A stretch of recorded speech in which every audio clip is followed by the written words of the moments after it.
내성적인 한 소녀 재미교포 소민이가 차별과 아픈 상처 속에서 꿋꿋하게 성장하는 이야기입니다. 그녀의 용기와 인내, 그리고 한국 문화의 강인함과 위대함을 이야기하고자 합니다.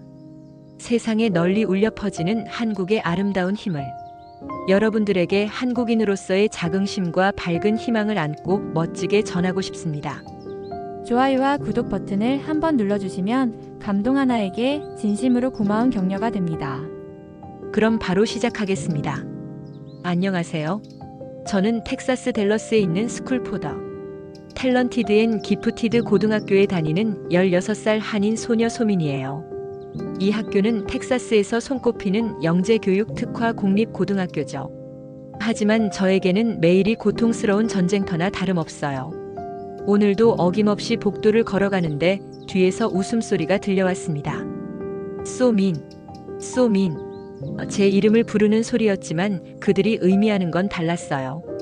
소민, 즉 너무 못된 애라는 뜻입니다. 처음엔 정말 상처받았는데 이제는 익숙해져 버렸어요. 고개를 숙이고 빠르게 걸어가며 교실로 향했습니다. 백인 아이들이 대부분인 이 학교에서 저는 늘 투명인간 같은 존재예요. 존재하지만 존재하지 않는 그런 아이죠. 수업 시간에도 마찬가지였어요. 선생님들은 저를 거의 신경 쓰지 않아요. 특히 캔터포드 교장 선생님은 아시아계 학생들에게 별 관심이 없다는 걸 노골적으로 보여주죠. 복도에서도 교장 선생님이 있는 앞에서도 그렇게 아이들이 저를 놀려대도 교장 선생님은 아무것도 듣지 않았고 보지 않은 듯이 행동하세요. 저는 성적이 나쁘지 않은데도 말이에요. 오히려 대부분의 과목에서 상위권을 유지하고 있거든요. 하지만 그런 것들은 전혀 인정받지 못해요. 점심시간이 가장 힘든 시간이에요. 혼자 구석진 자리에 앉아서 도시락을 먹는데 가끔 다른 아이들이 지나가면서 킥킥거리며 웃어요. 제가 먹는 김밥이나 김치볶음밥 같은 한국 음식을 보고 이상하다는 표정을 짓거든요. 어떤 애들은 대놓고 코를 막기도 해요. 그럴 때마다 가슴이 답답해지고 숨이 막힐 것 같았습니다. 왜 제가 좋아하는 음식을 먹는 것조차 부끄러워해야 하는지 이해할 수 없었어요. 저는 어렸을 때 엄마를 잃었어요. 아빠와 엄마는 제가 아기일 때 이혼했고 엄마는 제가 유치원에 입학할 무렵 세상을 떠나셨습니다. 그래서 저는 할머니와 단둘이 살고 있어요. 할머니는 저에게 유일한 가족이자 세상에서 가장 소중한 존재예요. 할머니께서 안 계셨다면 저는 이 세상에서 완전히 혼자가 되었을 거거든요. 할머니는 젊었을 때 한국에서 미국으로 오셨어요. 할아버지와 함께 정착해서 열심히 살아오셨죠. 할아버지가 돌아가신 후에는 저를 키우시느라 더 고생하셨어요.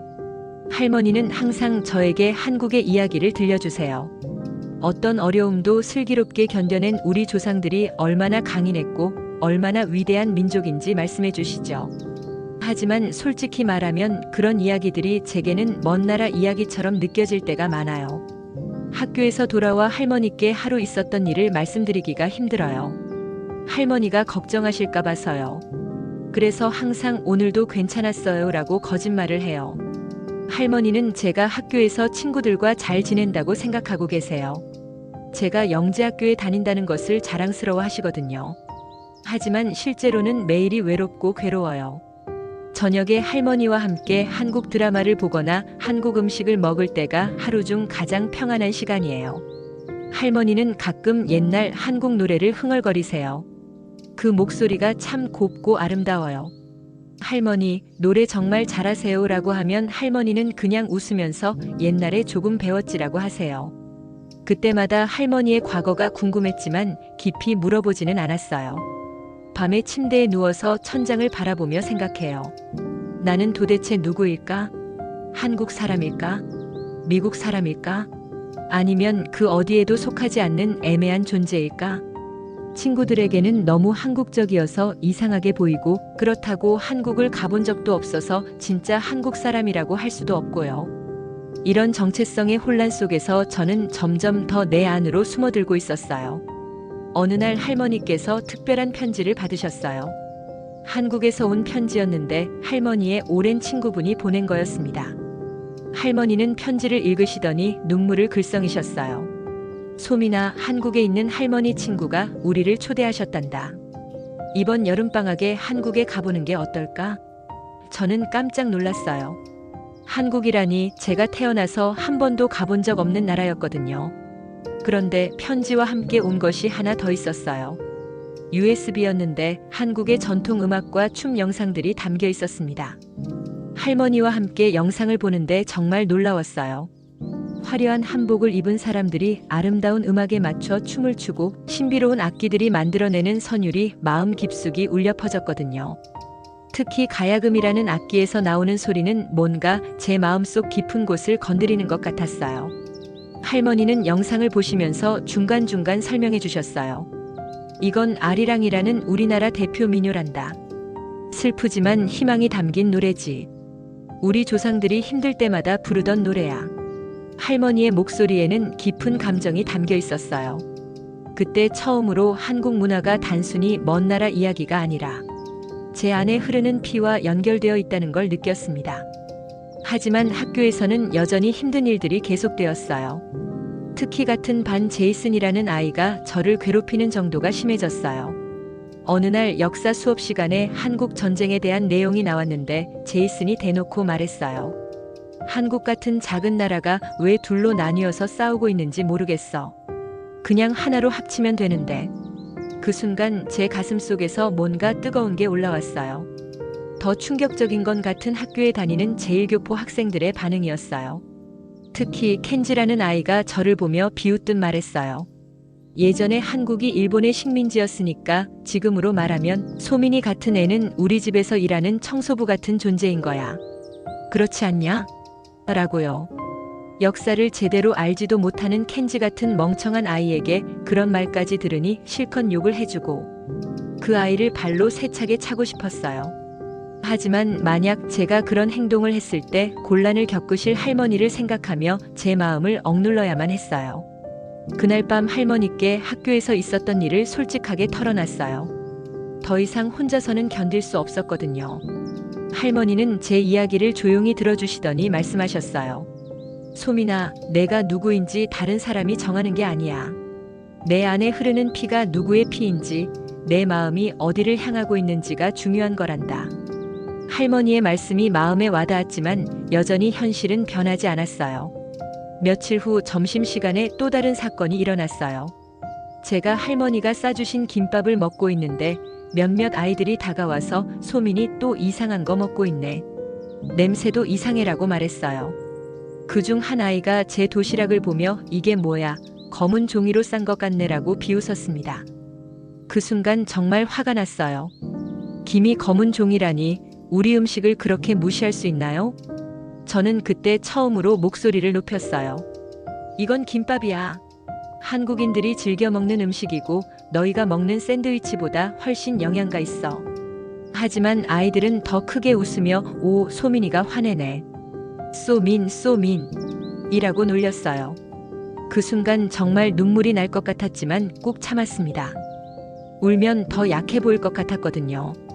집에 돌아와서 할머니께 또 하소연했어요. 할머니, 저는 왜 이렇게 애매한 존재인가요? 한국 사람도 아니고 미국 사람도 아니고. 할머니는 저를 꼭 안아주시며 말씀하셨어요. 소민아, 내가 애매한 게 아니야. 너는 두 나라의 아름다운 면을 모두 가진 특별한 아이야. 언젠가는 그게 너의 가장 큰 힘이 될 거란다. 그날 밤 저는 할머니가 보여주셨던 한국 전통 음악 영상을 다시 봤어요.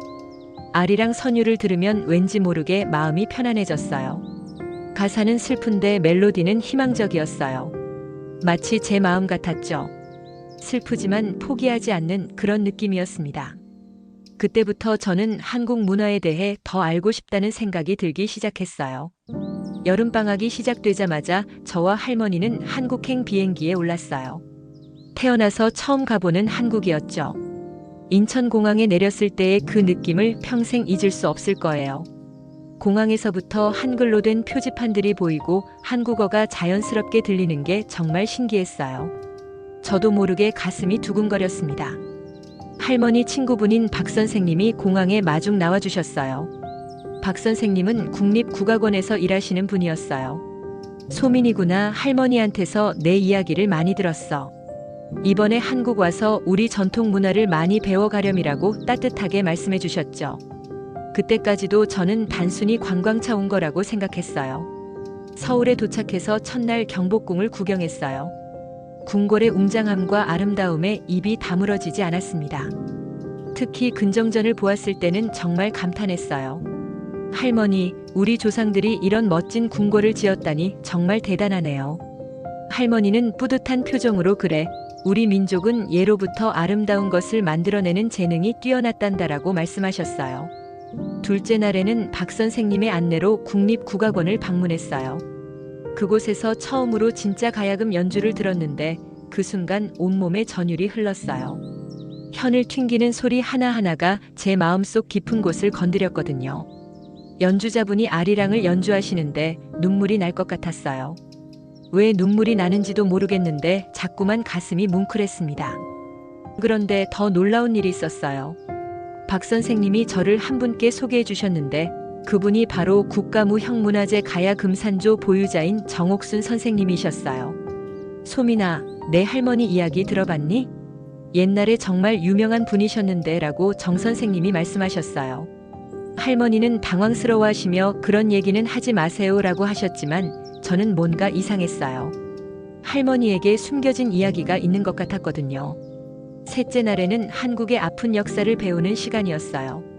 서대문 형무소 역사관을 방문했는데 일제강점기 때 우리 조상들이 얼마나 고통받았는지 알 수 있었어요.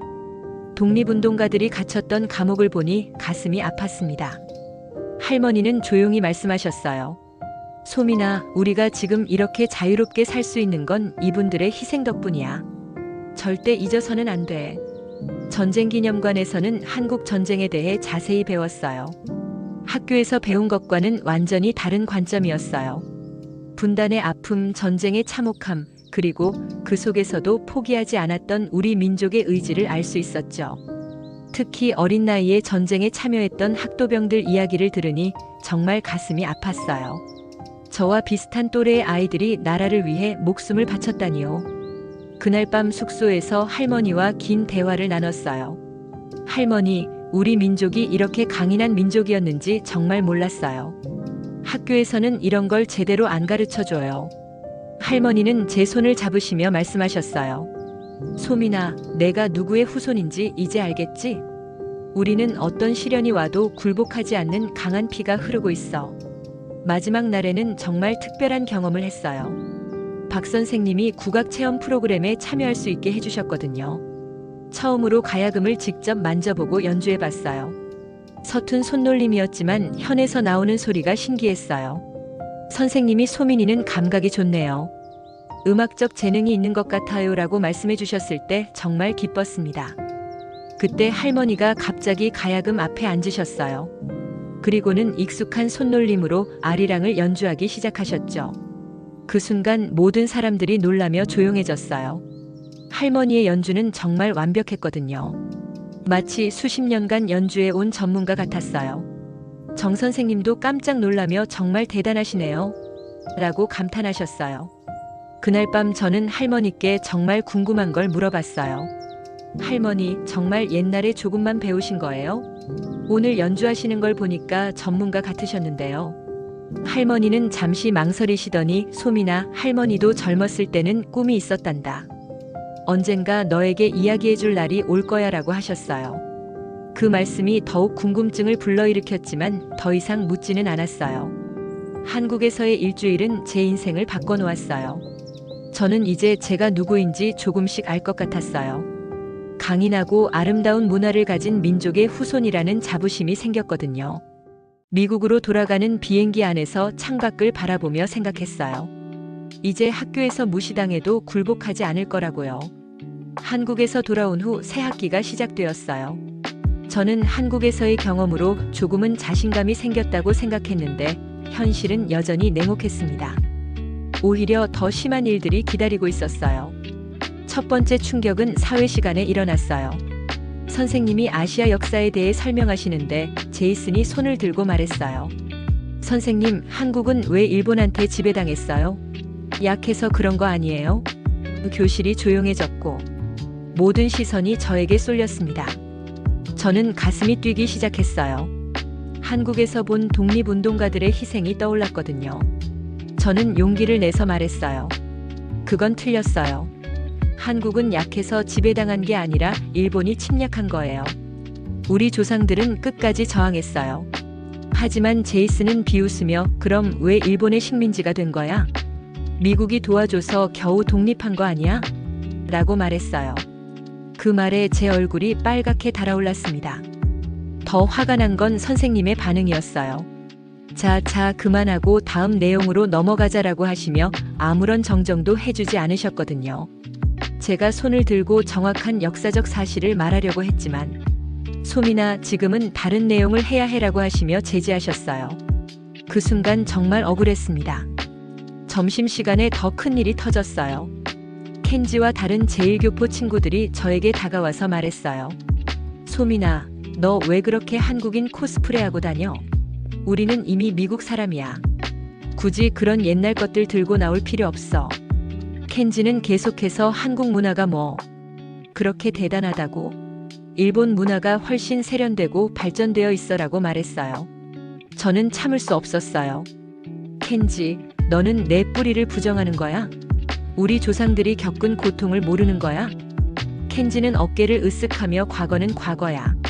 지금 중요한 건 미국에서 잘 사는 거지라고 대답했어요. 같은 아시아계인데도 이렇게 생각이 다를 수 있다니 정말 배신감이 컸습니다. 그날 오후 체육 시간에 결정적인 사건이 일어났어요. 팀을 나누는데 아무도 저와 팀을 하려고 하지 않았어요. 결국 마지막에 남은 팀에 억지로 끼워졌는데 팀 주장인 브래드가 우리 팀에 소민이 있으니까 질 것 같네라고 중얼거렸어요. 경기 중에도 계속 저를 무시하고 패스도 주지 않았어요. 경기가 끝난 후 브래드가 대놓고 말했어요. 소민아, 너 때문에 우리가 졌어. 아시아 애들은 수학이나 좀 하지 원래 운동은 못하잖아.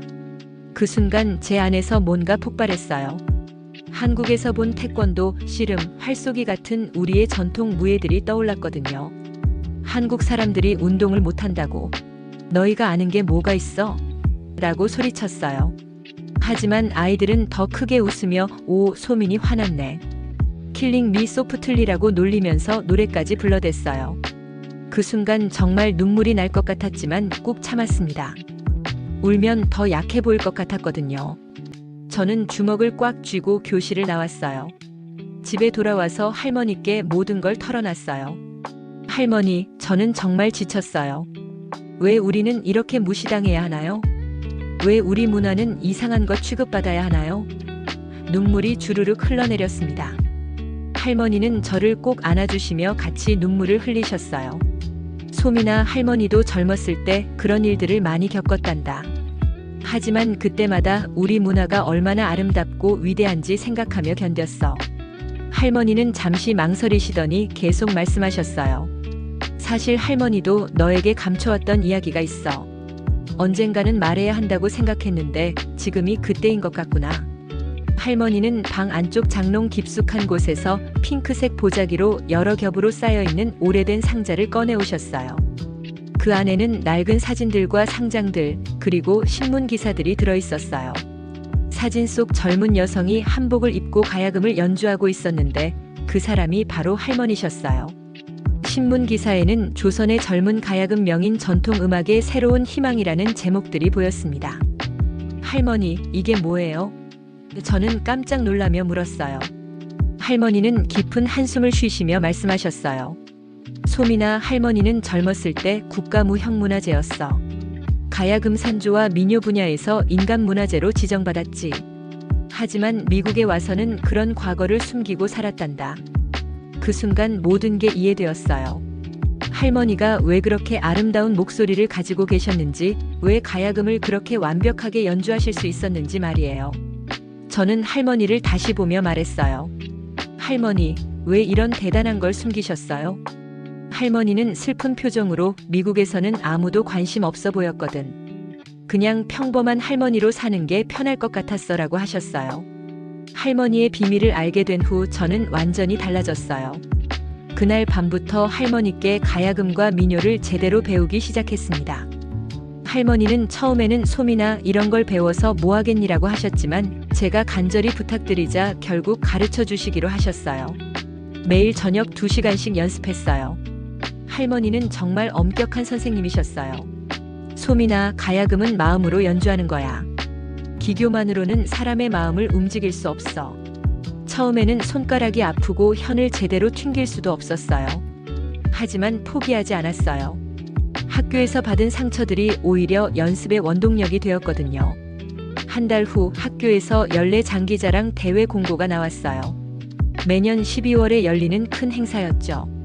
모든 학년의 모든 학생들이 참여하고 학부모들도 오는 중요한 행사였어요. 저는 그 공고를 보는 순간 가슴이 뛰기 시작했어요. 이번이 기회라는 생각이 들었거든요.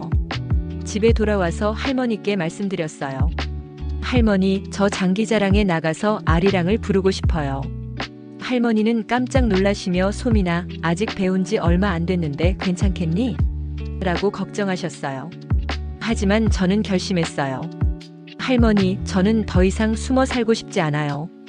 우리 문화가 얼마나 아름다운지 보여주고 싶어요. 그날부터 더욱 열심히 연습했어요. 할머니는 저를 위해 특별히 엄마의 유품인 아름다운 한복을 꺼내주셨어요. 분홍색 저고리에 자주색 치마가 정말 아름다웠어요. 그리고 엄마가 즐겨 달았다던 삼장놀이개도 함께 주셨어요. 이걸 달고 무대에 서면 엄마도 함께 할 거야 라고 하시며 눈물을 흘리셨어요. 장기자랑 일주일 전 할머니가 저에게 특별한 선물을 주셨어요. 할머니가 직접 사용하셨던 가야금이었어요. 솜이나, 이 가야금은 할머니가 젊었을 때부터 함께한 소중한 친구야. 이제 너에게 물려주고 싶어. 그 가야금을 받아들었을 때 정말 무거운 책임감이 느껴졌어요. 드디어 장기자랑 당일이 되었어요. 아침부터 긴장되어서 아무것도 먹을 수 없었어요. 학교에 가니까 다른 참가자들이 연습하고 있었어요. 댄스, 노래, 악기 연주 등 다양한 장르의 공연들이 준비되어 있었죠. 저만 유독 다른 느낌이었어요. 오후 2시, 드디어 공연이 시작되었어요. 학교 강당은 학생들과 학부모들로 가득 찼어요. 저는 마지막에서 두 번째 순서였어요. 제 차례가 다가올수록 심장이 쿵쿵 뛰었어요. 손에 땀이 나고 다리가 떨렸어요. 과연 내가 할 수 있을까 하는 생각이 머릿속을 맴돌았어요. 드디어 제 차례가 되었어요. 사회자가 다음은 소민리 학생의 한국 전통 음악 공연입니다 라고 소개했어요. 저는 깊은 숨을 들이쉬고 무대에 올랐어요. 한복을 입은 저를 본 학생들이 웅성거리기 시작했어요. 어떤 아이들은 킥킥거리며 웃었어요. 그 순간 도망가고 싶었어요. 하지만 가야금 앞에 앉아서 현을 만지는 순간 모든 게 달라졌어요. 할머니의 목소리가 들리는 것 같았어요. 솜이나, 내 안에 흐르는 피를 믿어라. 우리 조상들의 혼이 너와 함께 할 거야. 저는 눈을 감고 첫 현을 튕겼어요. 아리랑의 전주가 강당에 울려 퍼지기 시작했어요. 처음에는 웅성거리던 소리들이 점점 잦아들었어요. 저는 할머니께 배운 대로 마음을 담아서 연주했어요. 각 음표 하나하나에 제 감정을 실었어요. 외로움, 슬픔, 그리고 희망을 모두 담아서요. 그리고 노래를 시작했어요. 아리랑 아리랑 아라리요, 아리랑 고개로 넘어간다. 제 목소리가 강당 전체에 퍼져나갔어요.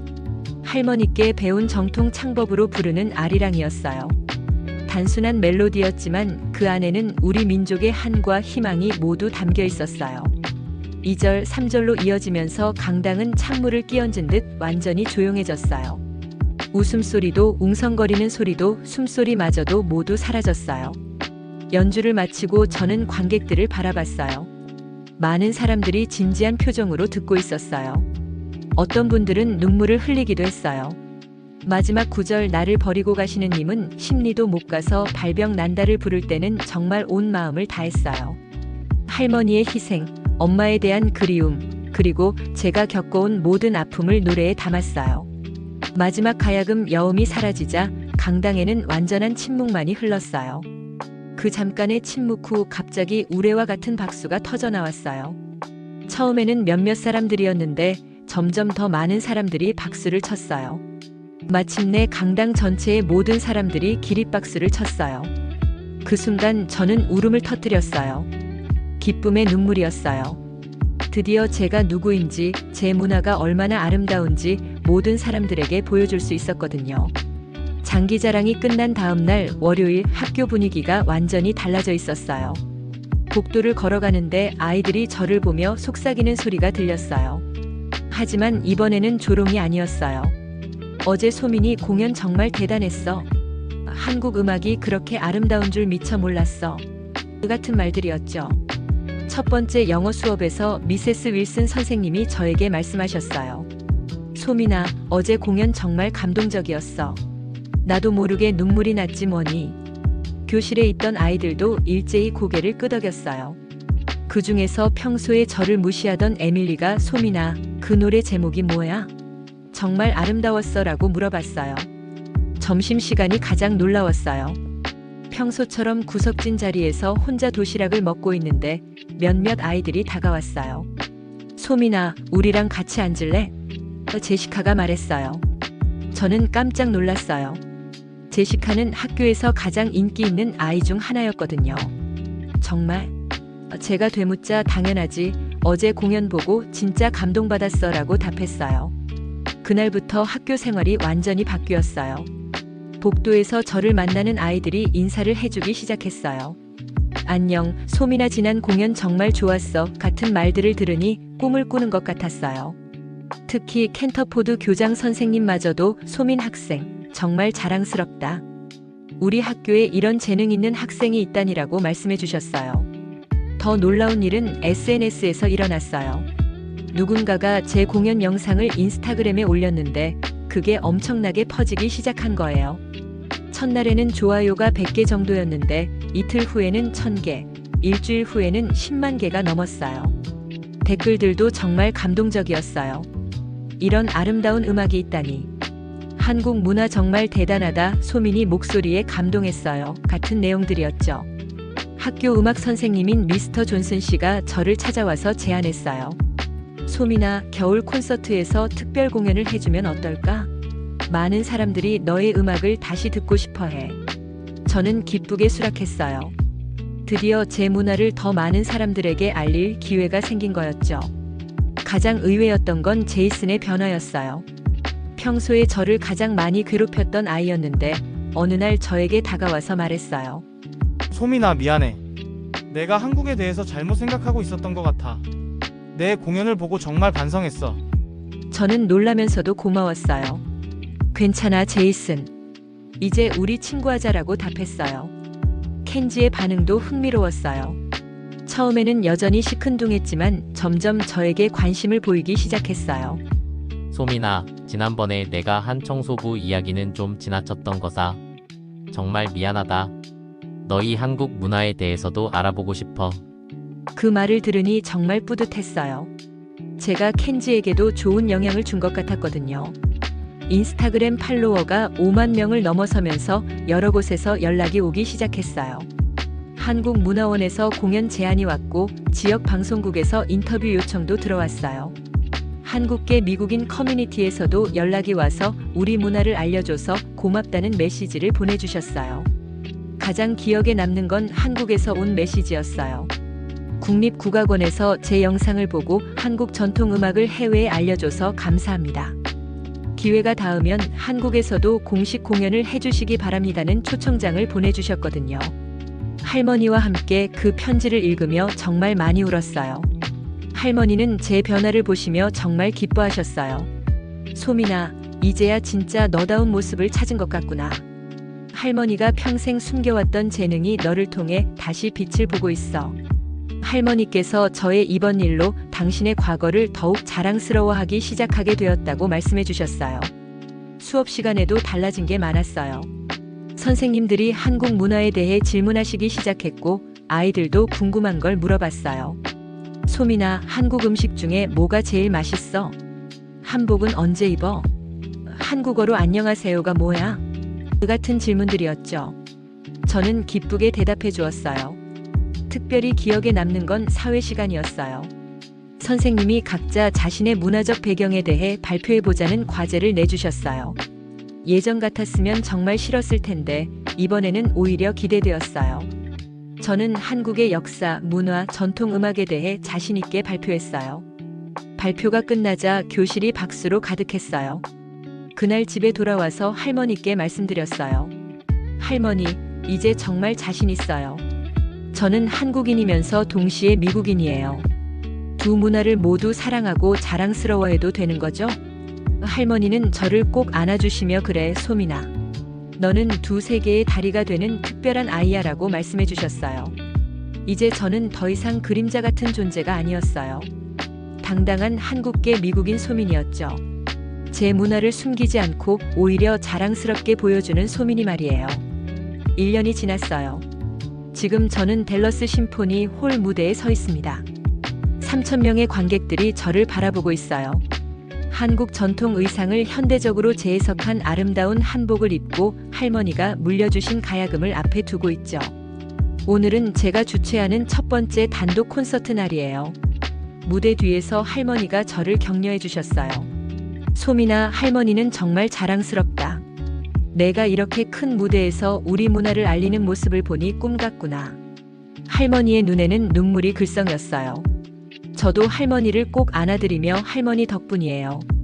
할머니가 저에게 물려주신 소중한 유산을 세상에 전하는 거예요 라고 말씀드렸어요. 지난 1년 동안 정말 많은 일들이 있었어요. SNS 팔로워는 100만 명을 넘어섰고 제 아리랑 영상은 전 세계적으로 500만 번 이상 재생되었어요. 한국에서도 저를 초청해 주셔서 국립국악원에서 공연을 했었죠. 그때 한국 언론들이 한국 문화의 젊은 전도사 전통과 현대를 잇는 새로운 희망이라고 소개해 주셨어요. 미국 내에서도 여러 도시를 다니며 공연했어요. 뉴욕, 로스앤젤레스, 시카고, 시애틀까지. 어디를 가든 사람들은 한국 전통 음악에 감동했어요. 특히 한국계 미국인들은 우리 아이들에게 정체성을 찾아줘서 고맙다며 눈물을 흘리셨어요. 그런 모습을 볼 때마다 제가 하는 일이 정말 의미 있다는 걸 느꼈어요. 학교에서도 완전히 달라졌어요. 저는 이제 학생회 문화부장을 맡고 있어요. 매월 다양한 문화 행사를 기획하는데 특히 다문화 축제는 전교생이 기다리는 대표 행사가 되었어요. 제이스는 제 가장 친한 친구 중 하나가 되었고 켄지도 일본 전통 음악을 배우기 시작했어요. 소민아 덕분에 내 뿌리에 대해 다시 생각해보게 됐어라고 말하더라고요. 켄터포드 교장 선생님은 저를 학교의 자랑이라고 하시며 입학 설명회 때마다 제 이야기를 소개해주세요. 우리 학교에는 한국 문화를 전 세계에 알리는 특별한 학생이 있습니다라고 말씀하시죠. 예전에 저를 무시하던 모습과는 정말 180도 달라진 모습이에요. 더 의미 있는 건 제가 시작한 문화다리 프로젝트예요. 다양한 배경을 가진 학생들이 자신의 문화를 소개하고 서로 배우는 프로그램이죠. 멕시코계 친구는 마리아치 음악을, 아프리카계 친구는 전통춤을, 인도계 친구는 볼리우드 댄스를 가르쳐줘요. 이제 우리 학교는 정말 다양한 문화가 어우러지는 아름다운 공간이 되었어요. 국제적으로도 인정받기 시작했어요. 유네스코에서 젊은 문화 전도 사상을 받았고 한국 정부에서는 한국 문화 홍보대사로 임명해 주셨어요.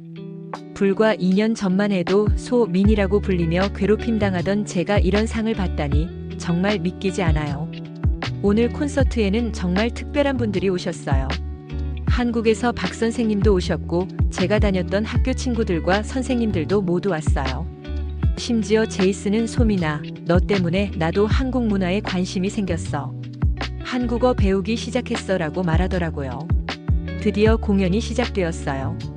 첫 곡은 당연히 아리랑이었어요. 제 인생을 바꿔준 그 노래 말이에요. 가야금을 연주하며 노래를 부르는데 관객석에서 함께 따라 부르는 소리가 들렸어요. 한국 사람뿐만 아니라 미국 사람들도 한국어로 아리랑을 따라 부르고 있었어요. 두 번째 곡은 할머니와 함께 부르는 정선 아리랑이었어요.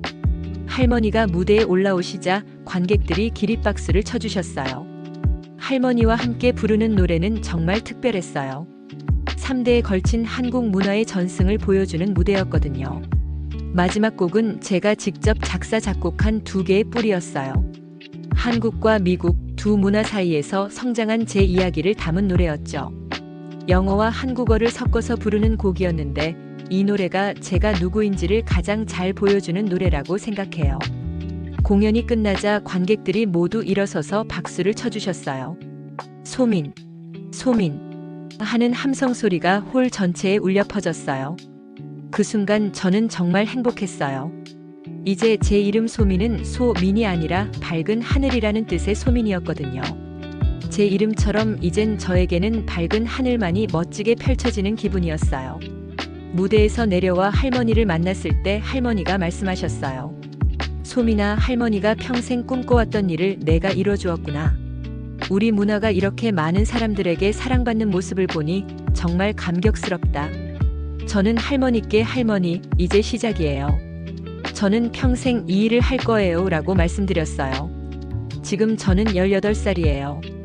대학은 버클리 음대에 진학하기로 했어요.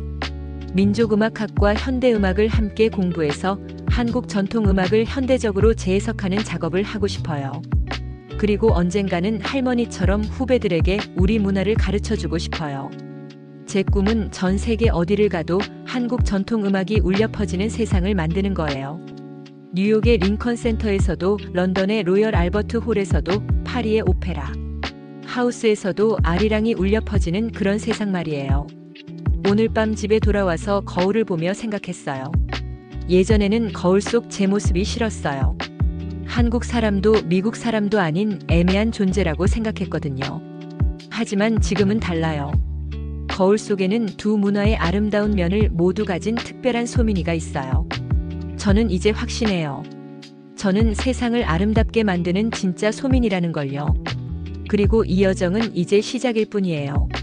앞으로도 계속해서 한국의 아름다운 문화를 세계에 알려나갈 거예요. 할머니와 엄마 그리고 우리 조상들이 물려주신 이 소중한 유산을 다음 세대에게 전해주면서 말이에요. 오늘도 긴 시간 함께 해주셔서 진심으로 감사드립니다. 더 좋은 이야기로 다시 찾아뵐 수 있도록 구독과 좋아요 눌러주시면 큰 힘이 됩니다. 지금까지 감동 하나였습니다.